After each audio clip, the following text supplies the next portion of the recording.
Portanto, esta é uma fase de um plano. E o plano responde a um problema que é antigo na Igreja dos Jerónimos, que tem a ver com o decaimento, a degradação de alguns blocos de pedra. E que eu digo que é antigo porque desde meados do século XIX que há menção dele e desde finais do século XIX que há registros documentais, digamos, desta ocorrência. E que leva, em particular no início, logo após a República, em 1913, a um artigo de jornal do arquiteto Adães Bermudes, chamando a atenção para o grave problema que se passava nos Jerónimos e que punha em risco a integridade do monumento ou mesmo a resistência do monumento a uma qualquer intempérie. Levou a que a entidade de tutela começasse a estudar o problema, encomendando um conjunto de estudos, de levantamentos, que compreendiam basicamente o tipo de pedras que tinham sido utilizados, sempre muito concentrados nas abóbadas, diga-se de passagem. E, portanto, tinha a ver com as proveniências, com o tipo litológico, com o desenho das atuelas e das velas, das abóbadas, tudo isso, que foram elementos muito importantes. E também com o grau de degradação a que se tinha chegado, tanto quanto era possível ao nível do solo, não era? Com binóculos e com observação, com fotogrametria, por aí fora. E isso foi um contributo muito significativo. E em 2010, 2011 mais precisamente, ainda estavam previstos um conjunto de estudos, mas a Comissão, portanto este conjunto de técnicos da Direção-Geral do Património Cultural resolveu que se calhar estava na altura, até porque continuava a haver um conjunto de decaimento, portanto observável aqui, e que levou por outro lado a uma monitorização. Fizemos uma grelha, que foi um trabalho muito interessante, de uma planta da Igreja, em que pedimos aos próprios funcionários, quer da Igreja, quer do monumento, que nos registassem onde é que estavam a cair mais. E também isso foi, durante 3 anos, uma avaliação importante para depois se poder programar o plano, portanto, as intervenções, em face justamente também dessas ocorrências. Portanto, onde estavam a cair mais foi aquelas que se atacou primeiro. Em 2011 tínhamos alguns desses dados, estavam previstos mais planos, mas achámos que era a altura de, primeiro, consultar técnicos reconhecidos, de laboratórios, de outras entidades, que já tinham colaborado, nomeadamente no Restauro do Claustro, basicamente a Comissão Científica da WMF, conheceu muito bem o monumento, as características da pedra do monumento, também os problemas de umidade que cá haviam, e consultá-los e expô-los um bocadinho qual era a nossa intenção, porque achávamos que estava na hora de partir para uma intervenção. E esta intervenção não era só vamos tratar um conjunto de problemas, porque também ainda não conhecíamos suficientemente as causas, mas era partir para uma intervenção prospectiva. E selecionámos então 4 tramos, onde o problema do decaimento era de facto grave, e eles deram-nos toda a anuência para que avançássemos por esta via. Portanto, montarmos torres de andaimes que pudessem simultaneamente em simultâneo fazermos o diagnóstico e a intervenção de conservação e restauro.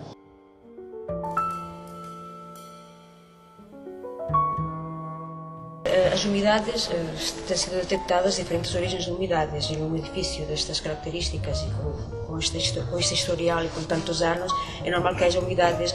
Houve umidades por infiltrações que já com as conjunturas foram resolvidas, condensações, é normal que também haja condensações, visto a grande afluência de público também que o monumento tem. Estamos muito perto do meio marinho, não é? Temos também relações marinhos, também por isso a parede virada a sul é também a que está em pior estado, não é? Portanto, é uma série de fatores, e para além das umidades, é o próprio material em si. Portanto, diríamos que há fatores intrínsecos e extrínsecos, é como uma questão de saúde, não é? Podemos ter uma boa genética ou uma má genética. Neste caso, a qualidade da pedra nem sempre, nem todos os blocos é da melhor. E basicamente em Lioz temos diferentes variedades e há aquele mais o encarnadão, digamos, que tem argilas na sua composição, dióxidos de ferro, que é o que provoca estes desprendimentos. Nós temos que montar o andaime para também chegar a estas conclusões, não é? Porque a proximidade que o andaime nos dá é muito diferente das conclusões que nos tiramos com uma primeira revisão à vista desarmada. Primeiro revelou que os problemas não eram só das abóvedas, eram mais das paredes. Nós tínhamos sempre a primeira ideia que as pedras das velas seriam as que estão em pior estado e que os desprendimentos seriam da beira das abóvedas. Quando montamos o andaime nesta fase de perspectiva, que foi uma fase de intervenção e diagnóstico ao mesmo tempo, ou diagnóstico e intervenção, foi quando vimos que realmente as paredes e a qualidade das pedras das paredes, se calhar, era oferecia mais problemas. E era onde nós tínhamos estas argilas que com as umidades retraem e expandem e provocando este desprendimento em lascas de pedra, que era o que nós encontrávamos. Quer dizer, não havia o perigo, como bem disse o meu colega, não era um perigo estrutural. Não. Agora, uma pequena lasca caída, uma queda desta distância, desta altura, podia magoar, sim.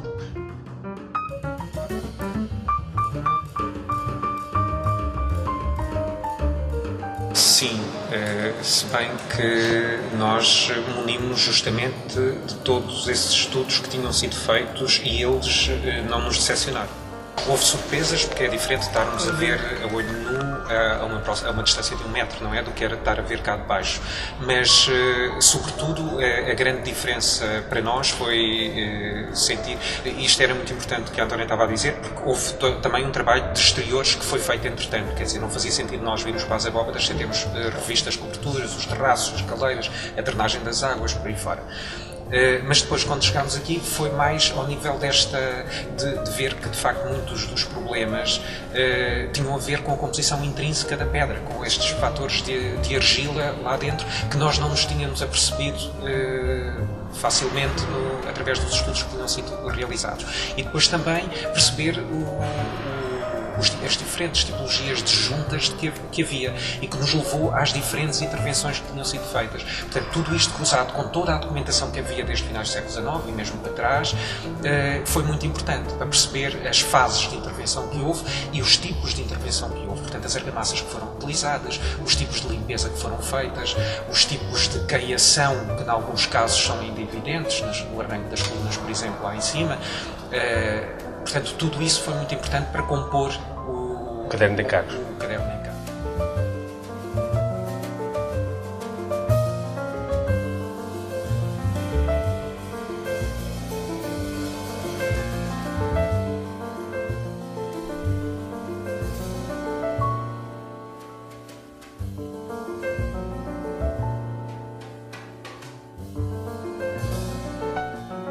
Pronto, a primeira intervenção é a limpeza. É uma limpeza, o método de limpeza que utilizamos é gradativo, que vai do mais inofensivo ao mais forte. Neste caso, temos realizado uma limpeza a seco, quase todas as superfícies, que é por aspiração, e digamos que 80% da limpeza tem sido essa limpeza a seco. Depois uma limpeza por via úmida e, concretamente, alguns pontos que havia algumas manchas mais escuras, se têm utilizado outros métodos mecânicos e químicos, mas muito pontualmente. Isto da parte da limpeza. Depois a revisão das juntas. Toda a revisão das juntas, que em termos da própria estabilidade das juntas, porque temos aqui, agora não sei se consegue ver, havia muitas juntas de cimento dos anos 60, só que não era um preenchimento estrutural, portanto, era uma espécie de barramento, de capeamento que tinha sido feito nas juntas, muito na profundidade, e as juntas estavam ocas. Isso não só era muito estético, como ainda por cima não funcionava. A primeira intenção foi, visto a vista desarmada, foi remover todo o cimento. Depois, perto da abóbeda, vimos que isto não era possível porque era uma camada muito fina e dada a trincha, e a remoção do cimento implicava também a destruição da pedra. portanto era prejudicial para o próprio material, para o substrato pétreo. O que se optou foi remover os excessos de cimento até onde se conseguiu e o resto dar uma velatura, uma orientação cromática com umas águas de cal com pigmentos. A área de atuação será todas as juntas dissonantes. Quer dizer, as juntas são preenchidas em profundidade, com argamassa, com injeções de argamassa, e depois está esta tonalização das juntas dissonantes para, aliás, como pode ver ao longo da igreja, tem um aspecto estético um bocado perturbador, não é?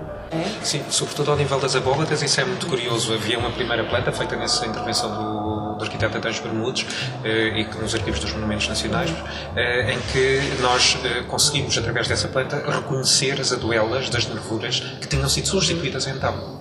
E isso foi muito curioso e bate certo, na maior parte dos casos, algumas não estão representadas, porque depois havia, como grande parte dos trabalhos não eram feitos, aliás, esse foi o primeiro levantamento que foi feito, como dizia, porque grande parte dos trabalhos eram descritivos. Portanto, não havia, ou temos que estar muito atentos para ver de facto como é que era a descrição, mas essa primeira planta já nos dá a primeira indicação de elementos que foram substituídos e até do tratamento que houve sobre a pedra e que agora não nos permite ver, particularmente nas abóbadas, nenhuma dessas patinaturas que ainda são muito evidentes nas paredes.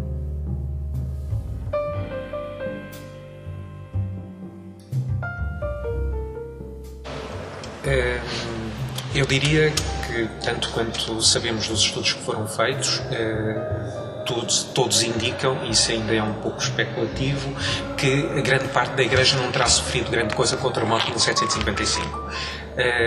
Contudo, a zona do Coro Alto, e há já até uma tese sobre isso, a zona do Coro Alto terá sido a mais afetada nessa altura. Tanto que o óculo foi aberto justamente posteriormente ao terremoto. E eu chamo a atenção deste óculo porque ele altera-nos, a gente não se apercebe disso hoje, mas altera-nos substancialmente a leitura que se fazia da igreja, porque a iluminação só era pelos vitrais das naves, não havia a iluminação do óculo, que é poente, por onde hoje entra bastante luz. Mas, portanto, terá havido um abatimento, segundo se diz, do Coro Alto. Aliás, há uma inscrição ali junto da cruz, já de 1800, portanto, bastante depois do terremoto, em que terá sido, e a teia também foi toda reposta nessa altura, e também parte das abóbadas, como se pode ver pelas nervuras do piso térreo. Portanto, terá sido essa a grande intervenção. Depois sabemos, também enquanto estava em curso, que é um processo muito lento desde que o mosteiro foi entregue à Casa Pia, toda a reconstrução, que depois culmina em 1798, se não estou em erro, com a queda da torre central construída pelos cenógrafos Sinat e Rambois, que cai todo o corpo central e toda a discussão polémica que envolve a construção de toda esta aula, que agora, onde está o Museu de Arqueologia, e que só vem a ser completada já nos anos 40, na década de 40 do século XX.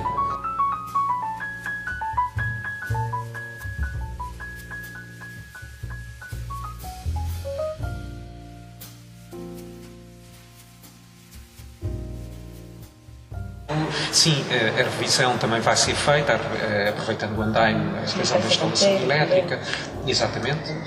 As marcas de canteiro é outra oportunidade também que não tínhamos. Nas abóbadas só tínhamos registado 2, portanto, muito poucas. Nas paredes há muitas mais, de modo que isso vai ser feito agora.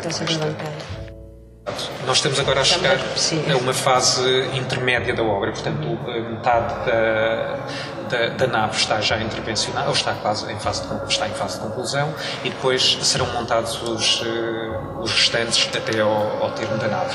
Portanto, é a fase ideal e temos já previstas algumas visitas acompanhadas, evidentemente. Por marcação. Exatamente, ao estaleiro. Aliás, lá em baixo, no circuito dos visitantes, foi criada uma espécie de túnel por baixo do andaime, com um painel elucidativo de portanto, do plano geral para todas as fases, as 5 fases interiores e as 5 fases exteriores, bem como um descritivo desta fase em particular.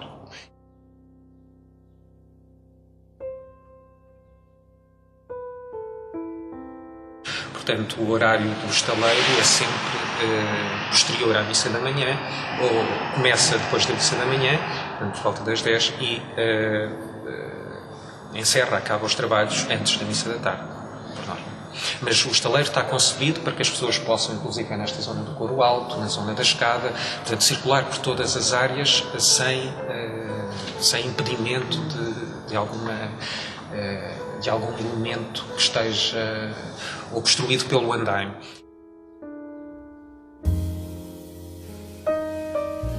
Nós temos as fases todas distribuídas e na fase, por exemplo, agora está em curso esta fase Interiores 2 e a próxima, eu há pouco se calhar não expliquei isso, mas há muitas fases que exigem, do interior, que exigem que se faça primeiro o verso da parede, portanto o exterior.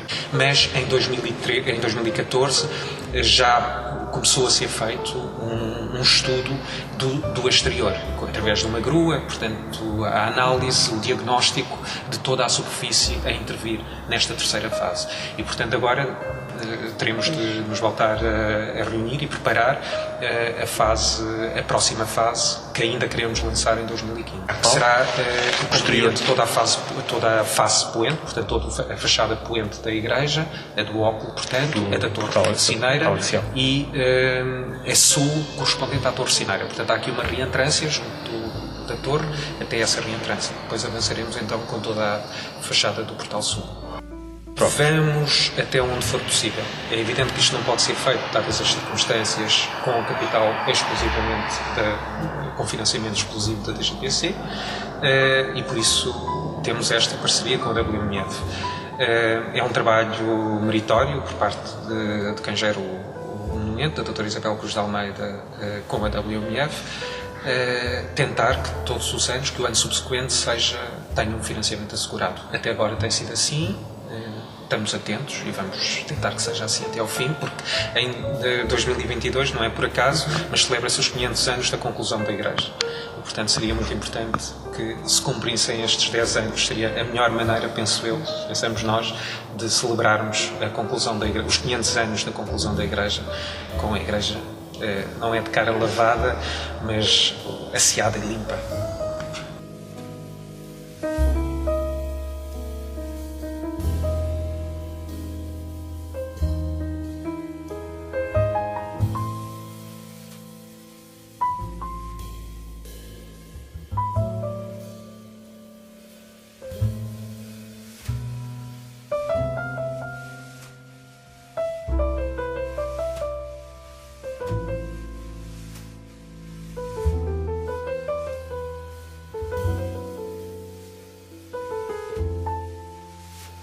O Irmão Municipante está envolvida nesta intervenção a diferentes níveis.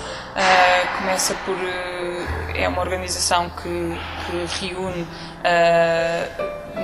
mecenato oriundo de mecenas nacionais e internacionais e com a finalidade desse mecenato ser aplicado na conservação e restauro de monumentos nacionais. Neste caso concreto, essa intervenção já vem na sequência de intervenções anteriores, já se intervencionou no passado o claustro dos Jerónimos e também a Torre de Belém.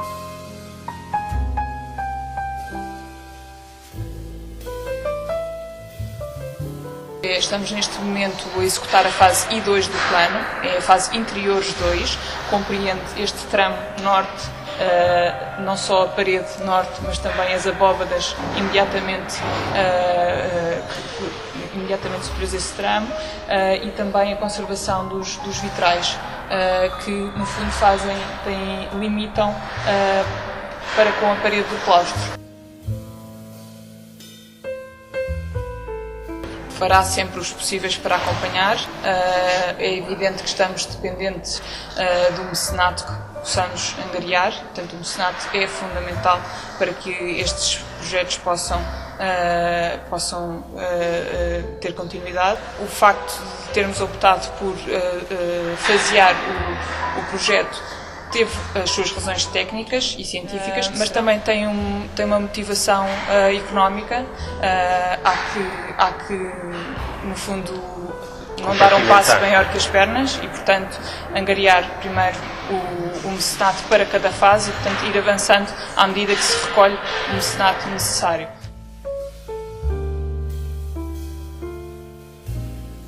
O mecenas desta fase é a Fundação Cartier.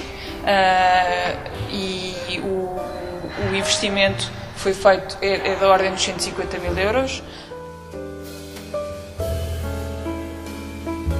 O World Monuments Fund funciona, recolhe estes fundos de mecenas, é evidente, mas não tem apenas um papel no fundo de gestão de tesouraria, tem também um papel, uma palavra a dizer no decurso das obras e no decorrer das obras, e como tal assume a figura do dono de obra e há um controlo de tudo aquilo que vai sendo executado através da nossa comissão científica.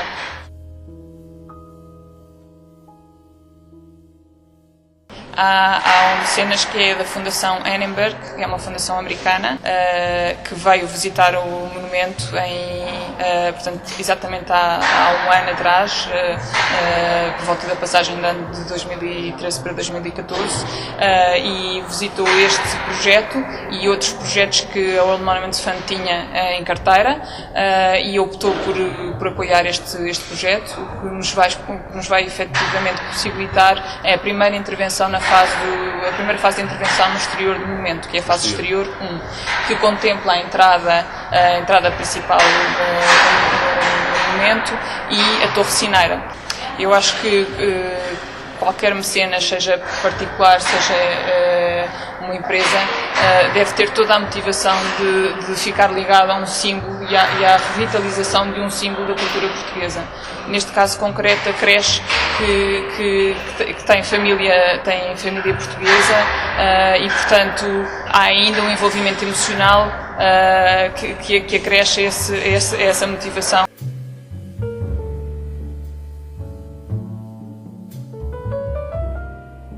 É sempre difícil angariar dinheiro. Neste caso da Fundação Annenberg, por exemplo, que terá início agora, mas que já está a ser feito todo um estudo diagnóstico do exterior. Há relatórios que são periodicamente enviados para Nova Iorque, para a sede da World Monuments Fund, explicando a intervenção, fotografando, recolhendo testemunhos de outras pessoas que não façam parte da organização e que possam testemunhar o valor da intervenção e o que ela mudou na vivência do monumento e na cultura portuguesa.